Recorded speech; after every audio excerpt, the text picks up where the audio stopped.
history of the United States of America. Hi, boys and girls, ready to get started? Once upon a time, there were these people in Europe called pilgrims, and they were afraid of being persecuted. So they all got in a boat and sailed to the New World where they wouldn't have to be scared ever again. Oh, I'm so relaxed. I feel so much safer. But as soon as they arrived, they were greeted by savages, and they got scared all over again. Indians! So they killed them all. Now, you'd think wiping out a race of people would calm them down, but no. Instead, they started getting frightened of each other. Witch! So they burned witches.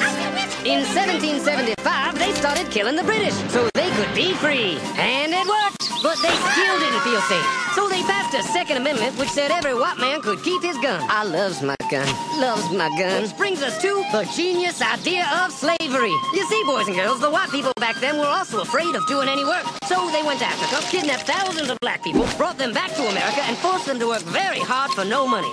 And I don't mean no money like I work at Walmart and make no money. I mean $0. Nothing. Not a zip. Doing it that way made the USA the richest country in the world.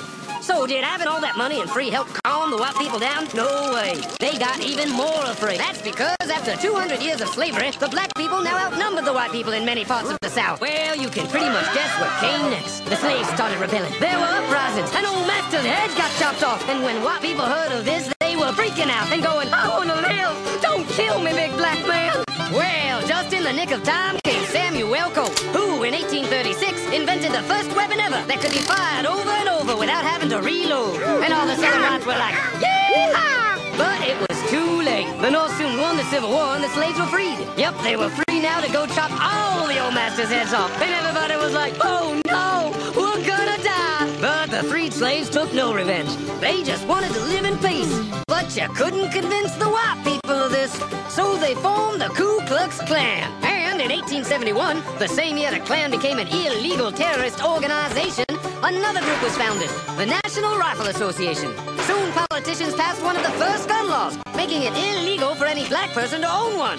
It was a great year for America, the KKK and the NRA. Of course, they had nothing to do with each other, and this was just a coincidence. One group legally promoted responsible gun ownership, and the other group shot and lynched black people. And that's the way it was all the way to 1955, when a black woman broke the law by refusing to move to the back of the bus. White people just couldn't believe, huh? Well, I won't say move. What's going on? Man, all hell broke loose. Black people everywhere started demanding their rights, and white people had a major freaky field meltdown, and they were all like, run away! Run away! And they did. They all ran fleeing to the suburbs where it was all white and safe and clean. And they went out and bought 250 million guns and put locks on the doors, alarms in the houses, and gates around the neighborhoods. And finally, they were all safe and secure and snug as a bug.